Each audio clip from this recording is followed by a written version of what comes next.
Hello, Stitchers. Welcome to Stitch Please, the official podcast of Black Women Stitch, the sewing group where Black Lives Matter.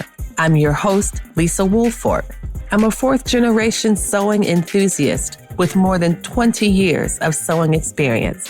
I am looking forward to today's conversation, so sit back, relax, and get ready to get your stitch together. Hey friends, hey, it's Lisa from Black Women Stitch in the Stitch Please podcast. And as I say every week, this is a very special episode.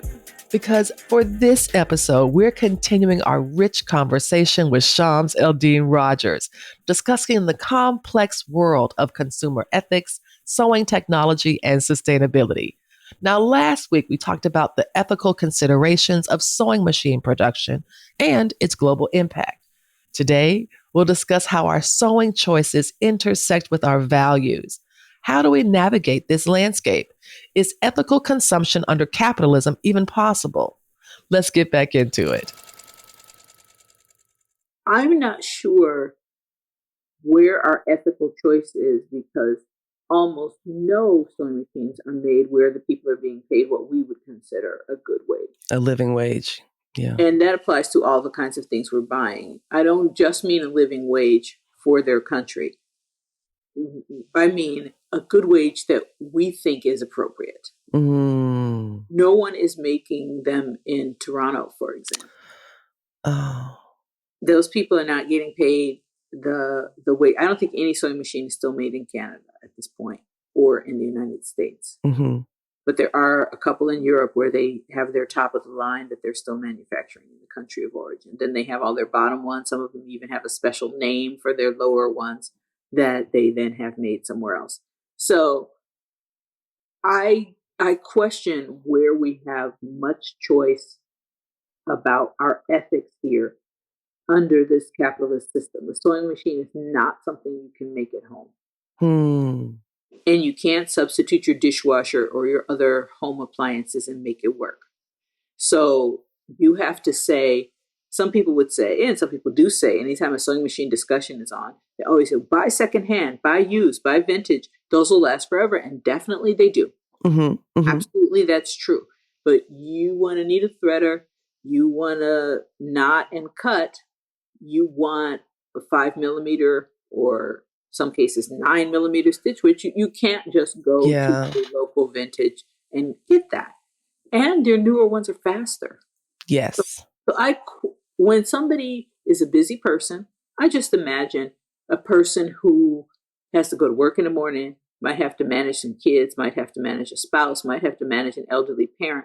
Right. They're just trying to make it. They just want, before they go to work, make their coffee and go in the room and sew for 15 minutes, just their little free time. They do not need or want to spend 10 minutes of their 15 minutes trying to thread the needle. So I can't say that they're making the ethical choice if they're making a choice that interferes with what they were there to do. Yes. Yes. So I'm not sure where the ethics are. I'm against plastic. Yes. But my two computerized machines are made of plastic. The gears are supposedly metal, they say, but the outside's clearly plastic. It weighs a lot less by being it's already heavy. Right.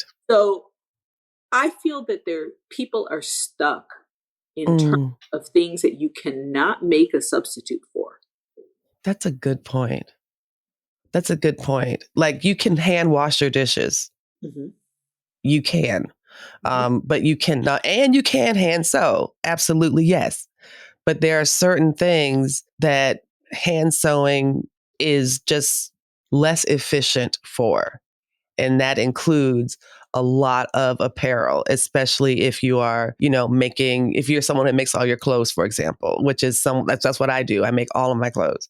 And I think what it is I sometimes wonder, and this is me speaking about myself only. I like to believe that because I am making I'm making my clothes. I'm not buying them. I'm not into fast fashion. I don't support that. And one of the things I love about making my own underwear and telling people as well is that there is a lot of exploitation in the commercial garment industry, especially around underwear. Mm. And this is something I remember from, I think it was the Clinton presidency. And there were workers in Haiti that wanted to make more money. And by more money, they wanted to make something like 60 cents an hour. Mm-hmm. And the US intervened to keep those wages in Haiti low so that the manufacturers of the companies, I'm not going to say because I don't know if this is the right one and I don't want to get sued, but it was a very popular underwear company that everybody knows about and you can buy them everywhere. And I was like, okay, so we need to keep these wages low so that I can go buy a 10-pack of briefs for my kids for $10. And the US government is going to intervene and keep these Haitian wages low so that this American company can sell cheap stuff at discount stores. I was like, I don't ever want to buy these again. And I don't want to ever buy them again for anybody I know. I would rather me make them so that I don't have to ever buy them again. And that sometimes makes me feel like, okay, well, I get a pass now because look what I'm doing. This one thing deliberately to try to think about the balance of global power, but it doesn't. It's a constant series of choices. You know what I'm saying? I don't know. Definitely know what you're saying. First, choosing to make your own clothes often means that you value them more, that they're better quality, and that you will mend and repair them because you made them and you want to keep them. Yes. Making your own clothes should have a tremendous effect on your environmental impact, especially if you're making all of your own clothes. I told you last time that I had to tussle with my husband about the jeans. Oh, yes. Yes. So we've now got him off of the cheap jeans.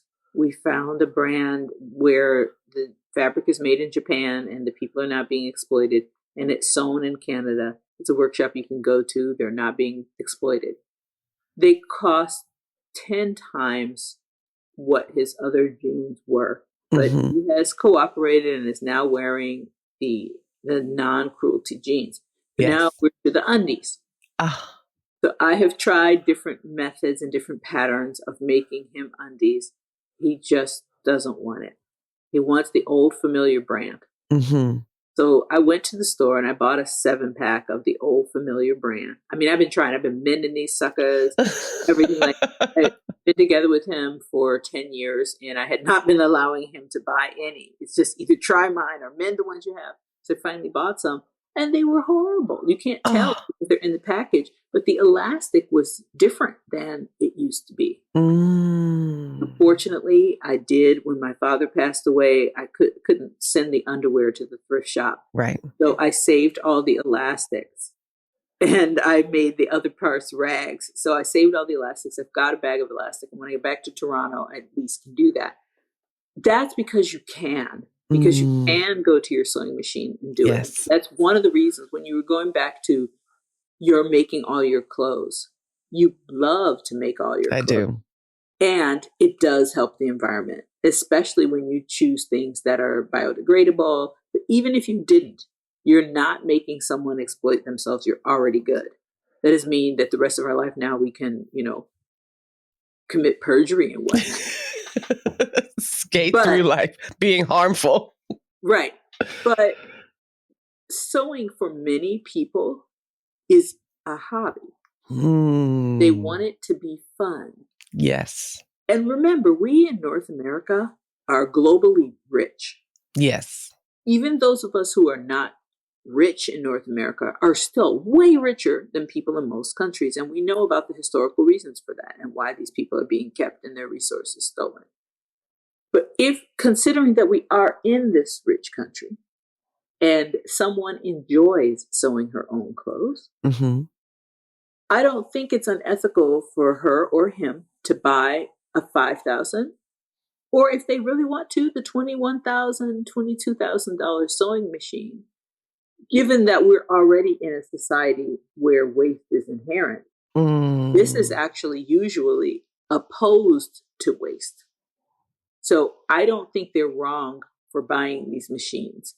especially if they're, now I do think, if any listeners are out there, I do think if you need to use a payment plan for a sewing machine, you may want to think about that sustainability in your personal life, whether or not you needed this machine that does all this, or you could have gotten a machine that does maybe what one of those monthly payments are instead of getting in the payment. You know, I really think sewing machine companies and shop owners, I'm sorry to say, are predatory. Putting out these loans, and then people come and they trade it in and somehow extend the loan. They're in some constant loan trick bag. Wow. And so for that, I think, you know, again, what are your best interests? The same thing I said about it. It's in my best interest to have Black women stitch be strong and flourishing. It's in my interest to sew and make things in my home and repair things. It is not in my interest to get into a payment contract because I couldn't afford the whatever it is. So I would say that to me, that's an important point. I don't want to say unethical, but that's a big factor in these arms races, are people buying on credit. Hey friends, hey, I know you're enjoying the audio version of Stitch Please, and thanks so much for listening. But you're missing out on all the great stuff going on behind the scenes. That's why I'm inviting you to join our Black Women Stitch Patreon. For as little as $5 a month, you can see all the video versions of the podcast. Plus, you get some amazing swatch cards. You know how much I love these swatch cards. Look, see how cool these are? Oh wait, you can't see them because you are not yet on the Patreon. So when you join the Patreon, you'll be able to see this, me showing you these amazing cards. We also have some great perks at the other tiers, like discounts, swag, office hours, and more. Don't be the last sewist in the group now. Head over to patreon.com/blackwomenstitch or click the link in the show notes and become a Patreon supporter today. We truly cannot do this without you. So thank you so much. That is a good point. That is a good point. This idea that, and I think it's sometimes because the fee is so large, in the same way that, just like you said, that for some, these things cost as much as a car. And there are many people who cannot just go and pay the sticker price for a car without getting a loan that goes to monthly payments. It's interesting to imagine the sewing machine dealers moving in the same way as a car dealership. Isn't that interesting? I think they're almost the same, as you pointed out, in that you can trade it in and be still on the hook and make more payments. It looks a lot like it. Yeah, well, like I say, if it looks like a duck and it walks like a duck and it quacks like a duck, it might just be a duck of debt. So if our mythical sewist, our imagined sewist, wants to sew for 15 minutes before work every day, we also want to ask, why doesn't this person have enough cash to buy a lower model machine? What are we? Why don't they have enough to buy, again, a decent, strong, lower price machine? Maybe we need to talk about our mutual aid networks and how we're getting to our craft supplies and how we're distributing them and how we're sharing knowledge and information. We have some questions. Yes. But if this person does want a machine to do those things and help them have that 15 minutes in the morning, and maybe after the kids go to bed, they might have half an hour. Exactly. Because in North America, it's a hobby. Clothes are so cheap because of the exploitation and because of the market. You do not have to pay full prices for clothes. You are not paying the full garment price when you buy clothes in the store. I think you mentioned some sheets that you had looked at and you really liked the expensive sheets, and they were making them in a place where people were being exploited. Yes. And now those sheets are out, and it is like, you know, I feel like, why am I in that position? Why am I in that position? And that is, of course, that is the least of the questions, because it's a cascading series of events that would lead someone to fast fashion, for example, or a cascading series of events. And I think for me, because I do believe in sewing as liberation, I do think about what it means to get free and to stay free, and how our freedoms are interlocked and connected globally. I do believe that. In the same way, I think it is unsafe to live in a community where there are starving children 2 houses down. That is unsafe. Those children are being harmed, and what kind of adults will they become? They will become the type of adults who resent everybody around them for allowing them. I don't know that. I know there's a lot of different philosophies around that. But for me, I see that as a measure of community safety, keeping all the children fed. I don't care whose they are, keeping all the children fed, keeping all the children safe. That is a basic thing that everyone in a community is responsible for, globally as well. The idea that there's a reason that someone can buy this suit of clothes from fast fashion for $30. A suit of clothes, a jacket and a pair of pants and a shirt do not cost $30. They don't cost that. That's maybe what you're paying, but that is not the cost. The cost is much higher. And so I do like to be mindful about these things because I believe that it is a boomerang. The things that happen around the world do come back to us. And I just feel like that is something that I take seriously. And I try to do so in my choices. But it is not always easy, and it is not always apparent. And it requires, I think, research and a certain type of diligence to pursue and maintain this type of philosophy, which is something you are amazing at. Even beyond the machines, cheap machines versus expensive machines, how do we use the resources that we have? And you are someone who does such a beautiful job of extending the use of our resources and to guide us to do the same, you know? You and I both, you mentioned earlier, we were in graduate school when we were doing some of our early sewing on our own. And I read yesterday that only 9% of Black women have a master's degree. I'm not sure if that's true, but let's say that I can read better than the average person, faster, and can find information with searches, either in a library where I was trained back in the day or online searches much more quickly and much more efficient. You had a special class in research itself. Yes. So I feel that I'm in a uniquely, or not completely uniquely, but in a privileged position to know about these kinds of problems and to have the resources, both human capital and physical capital, to do that reading. And lately it's certainly accelerated because I'm also retired. First day of school where I was out of it. And people posting all their memes about going back to school. I'm like, bye. Have fun. So I'm able to do this research as much as I want and hold workshops or have a podcast interview as much as I want. And so I would like to share that information with other people. And that's why I have that channel on the Instagram to inform about some of what is possible. Yes. It may sound outlandish in some cases, but at least people can go, they can see these techniques. They can say, I want to do this, or I don't want to do this. It sounds crazy. I'm thankful to be able to be in that position and to be able to share with other people. When we talk about cheap versus expensive, I would like to use the words inexpensive.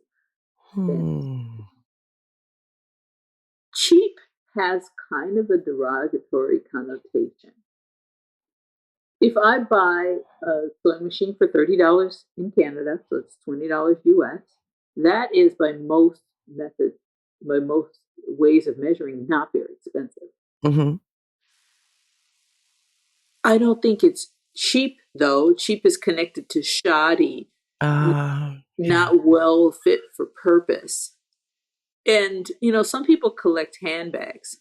I do not collect handbags. So since the pandemic, I've acquired these, 6 vintage machines Mm-hmm.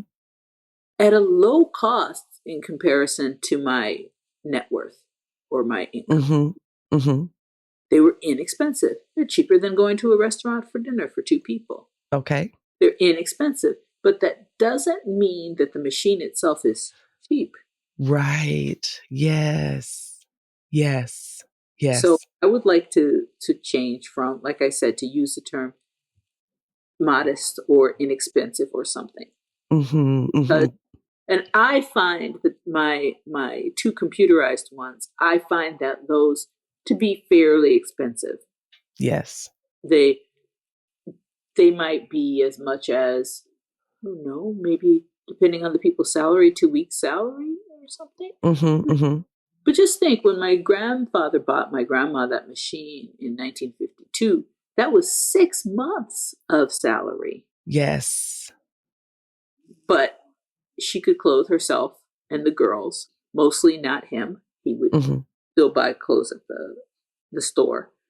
But she could clothe herself and the girls, and that made a big difference. Yes. And they always kept that machine polished, the outside of the box polished, and they kept a piece of a lace doily on there. Yes. It had a place of respect. Yes, indeed. Yes, indeed. So when we now are saying we're sewing for mostly a hobby, Mm-hmm. and for production for our homes and families, but it's also a hobby that we like. That we love. That's right. Because we like. Anybody doesn't want to sew their own clothes. They can go out and buy inexpensive clothes in lots of ways. True. We like it. And it's good for the environment. And it's good for our mental health. I don't want to tell a person she or he shouldn't spend the amount that they want. The only thing I want to say to them is this good for your long-term plan, for your home, for your community? Does this help you get to your goals that you set as an individual and as a family? If it does, I'm not here to tell you can't get $20,000 worth of enjoyment out of your gizmo. Mm-hmm. Somebody else might be getting that amount. I don't know how much a Harley costs, but I bet somebody's getting the Harley. Right. Right. But all your other needs met. Yes. Do you still have on a mortgage? Right. Right. I'm just saying. Yes. Yes. That the ethics of this are individual and not a community. Or some things, such as buying fast fashion, I think are immoral for all of us. Mm-hmm.